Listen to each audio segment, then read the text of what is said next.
Good morning to all of you. How are you? I hope all of you are fit and fine. Today we are going to revise new figure of speech which we have not discussed earlier. But in the earlier classes we have discussed all figure of speech. Amongst them some are like simile, metaphor,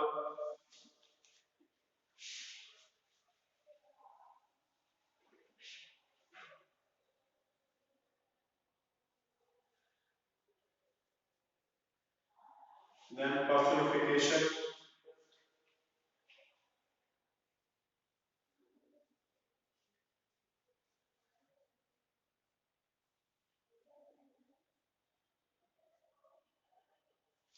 apostrophe.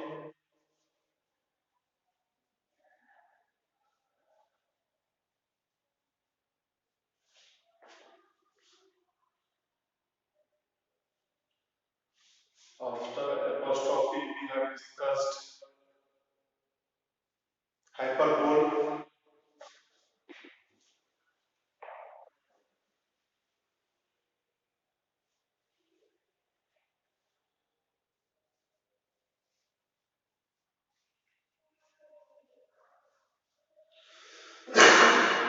We have discussed hyperbole, then antithesis.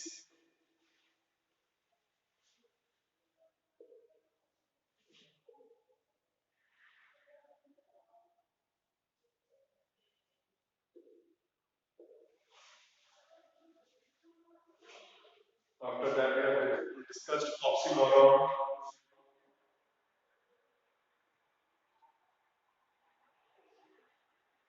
onomatopoeia.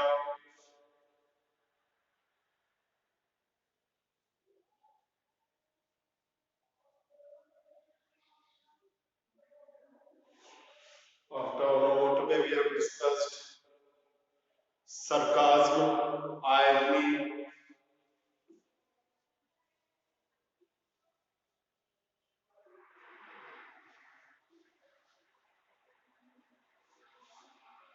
Sarcasm, irony. Then pun was there. After that, we have discussed anything which we have missing. Metonymy.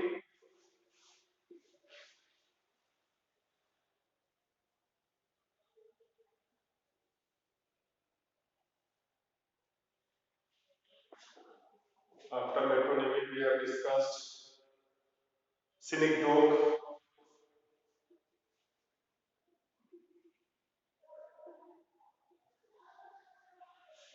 Synecdoche, then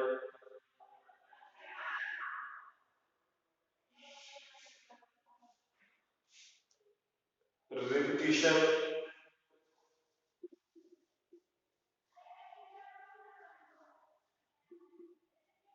repetition, litotus, paradox.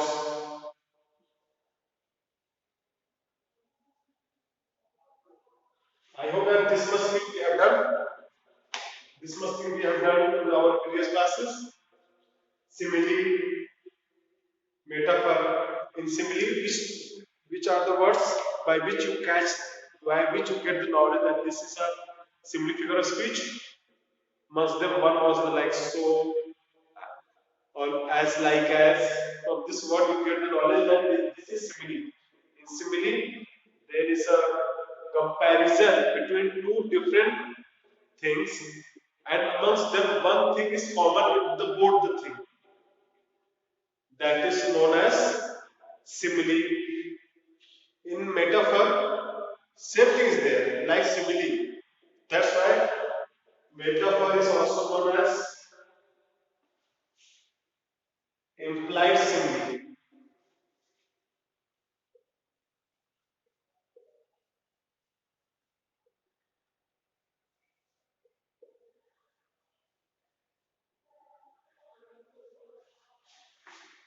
That's why it is called as implied simile also.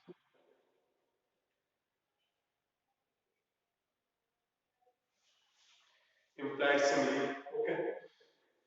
In metaphor, same like simile, figure of speech, there is a comparison between two different objects, between two different things, and amongst them one thing is common. But here we don't use the word like also or else like as. Okay. Suppose I say that Ram is brave. Sorry, like we can give example like Ram is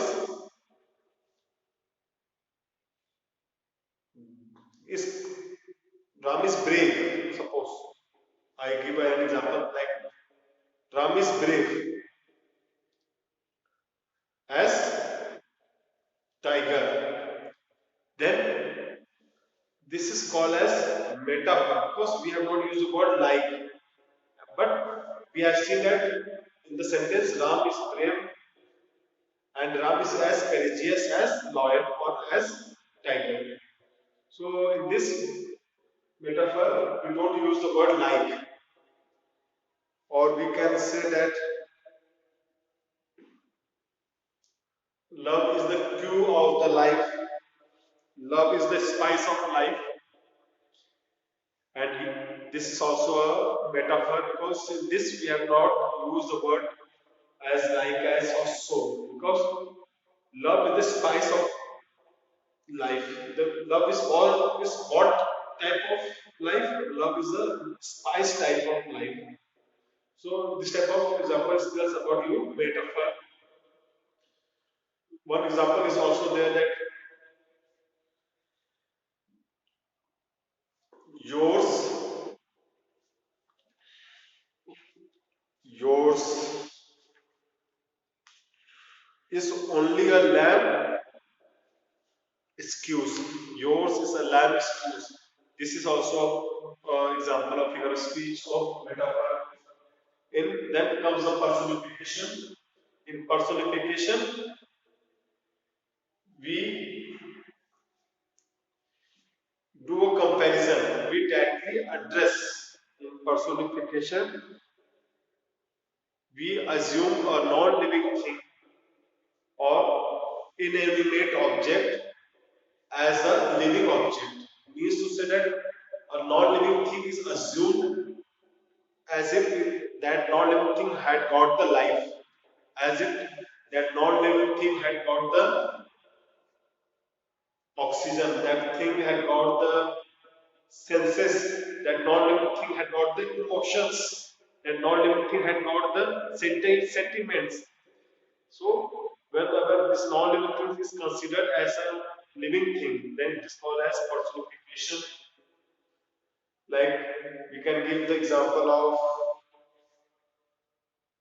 love is blind. That here, actually, love is not a living thing, but it is compared as a living being, like a blind. Love is looking like the human being. That love has the eyes, love has the ears, nose, hand. But here, love is personified. Love is assumed as if the living being. Then there is a apostrophe. In apostrophe, we directly address we directly address a non-living thing or a personified thing as a important thing. In apostrophe, we directly address the non-living thing, dead thing, inanimate thing, or a personified object. One example is of the William Shakespeare play that was the name of Hamlet. In that Hamlet, the protagonist, the Hamlet, had said that frailty, that name is woman. So this type of words which comes here, which gives you a direct address to a dead or non or inanimate objects or a living or a personified object, that is known as personification. After that comes hyperbole. In hyperbole, we use exaggerated statement. We use overstatement. For what purpose? For creating an impression on the other person. We use exaggerated words. We use overstatement words in order to provide, in order to show a good impression on other person. Suppose we say that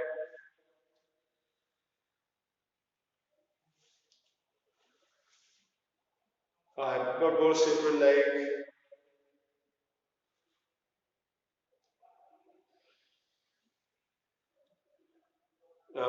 there is a statement which is given in the William Shakespeare play, and the name of that play is Hamlet only. In that play, there is a statement, there is a dialogue which was delivered by the Hamlet's beloved Gertrude. She told that, "Oh Hamlet, though, oh Hamlet, thou hast cleft thy heart in twain." And in this line, actually, Hamlet's beloved Gertrude wanted to hyperbole the statement, do overstate it in the sense that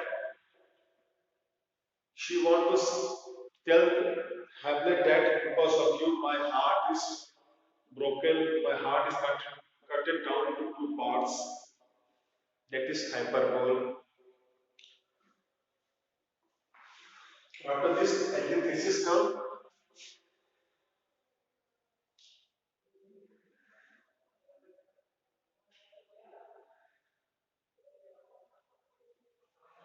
In antithesis,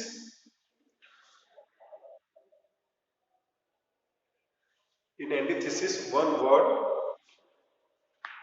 is said, one word or one sentence or one idea is said in such a sense that it creates a type of secure and effective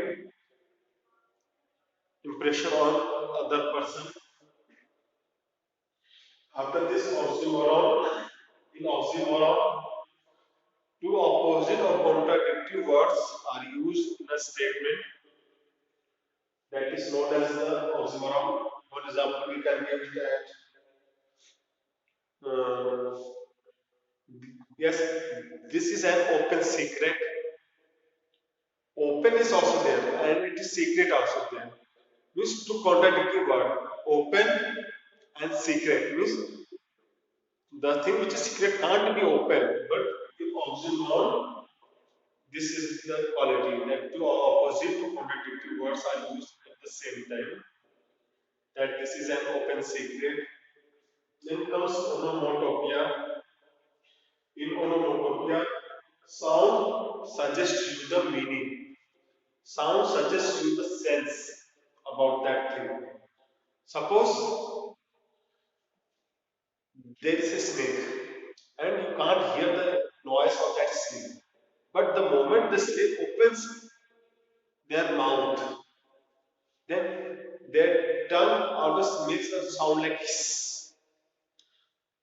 So, but if a blind person can't see that snake, but from the sound, that person can catch it that yes, this is the sound of the snake. Or when we see that the helicopter is moving from your garden. But if you are not able to see that helicopter, but by the sound you get the sense, you get the suggestion, you get the idea, you get the meaning that yes, that is the helicopter sound. This sound suggests you the meaning. After that, sarcasm. In sarcasm, there is a direct attack. There is a direct attack on the thing. Okay, tackling whatever you say, that is known as a sarcasm. In irony, when there is a difference between the reality and appearance, then it is called irony.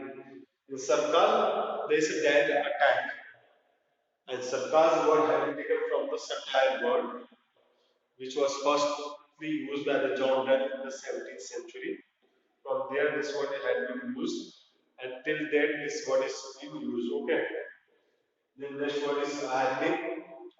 In ironing, there is a difference between the reality and appearance. Means what you are seeing the thing, but that thing is totally different from what you are seeing the thing. That is the irony. Okay. Next comes the kun. Kun actually there is a play of words. In kun there is a play of words. And whenever we play with the words, that words creates type of humor, creates a humor, makes you laugh, provide you a type of relaxation to your minds. That is kun. Then comes the metonymy. Metonymy. In metonymy, a thing is called by something associated with it. A thing is called by something associated with it. Suppose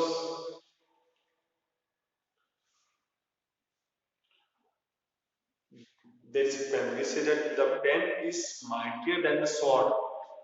Here the pen is associated with the thing that is the sword. In metonymy, a thing is called a metonymy, a thing is called by something that is associated with it. Then comes the synecdoche. In synecdoche, when a part of a thing is used to express the whole thing, or when the whole thing is used to express a part, a small part of that thing. That is known as the synecdoche.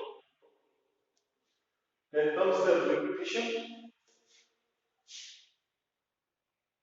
In repetition, there is a repetition of the words in order to create a type of impression or focus on that thing. That is the repetition. Then comes the litotus.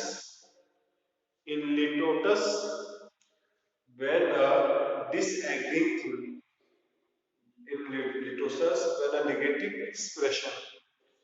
when a negative expression is used to suggest you a strong affirmative sense, that is known as the litotus. In litotus, a negative expression is used in order to suggest, in order to provide you a strong feeling of affirmative sense. Suppose I say that I am not a citizen of a, I am not a citizen of no me city. Means I am citizen of no me city. By hearing the sentence, you have got the expression that this is a negative sense. This is a negative sentence and presents the negative expression. But the reality is that it provides a strong affirmative sense. Then paradox. In paradox, abstract or absurd idea is used to tell about a well-founded thing. Okay. This first figure of speech we had discussed earlier. I hope that at least 50% is totally fit in your mind. And rest 50 by again and again revision this thing will set in your mind. Okay. Now I'm going to rub this. Note down.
Now our next figure of speech is euphemism. Euphemism.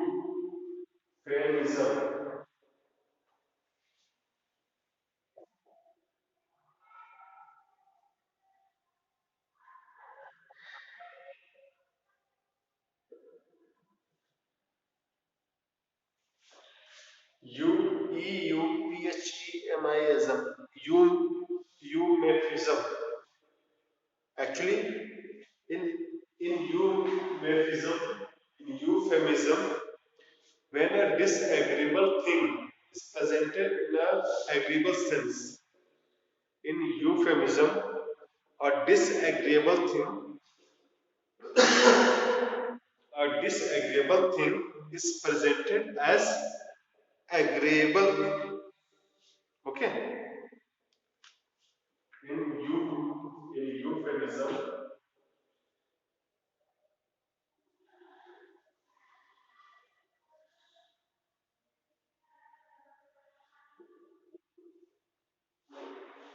in euphemism, a disagreeable thing,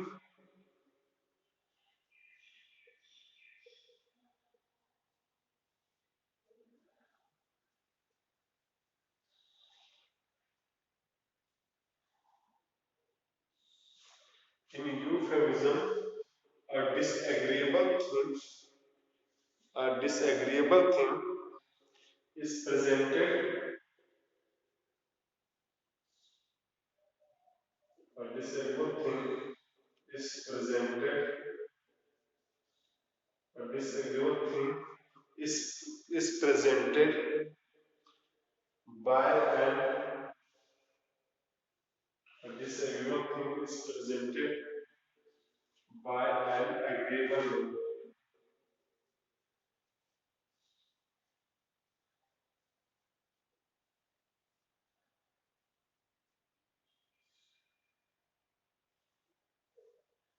Okay. In euphemism, when a disagreeable thing, this is the most important. When a disagreeable thing is presented as agreeable. In euphemism, a disagreeable thing, sorry, this thing is written twice. A disagreeable thing is presented by an agreeable. Means to say that when a disagreeable thing, means suppose I say that he was fallen asleep.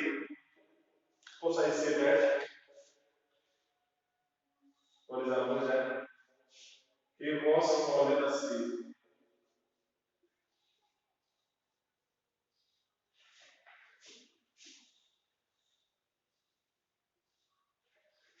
Suppose I say that he was fallen asleep. Then this is euphemism. Then it is euphemism because a disagreeable thing is presented by an agreeable way. Suppose I say that he was sleeping.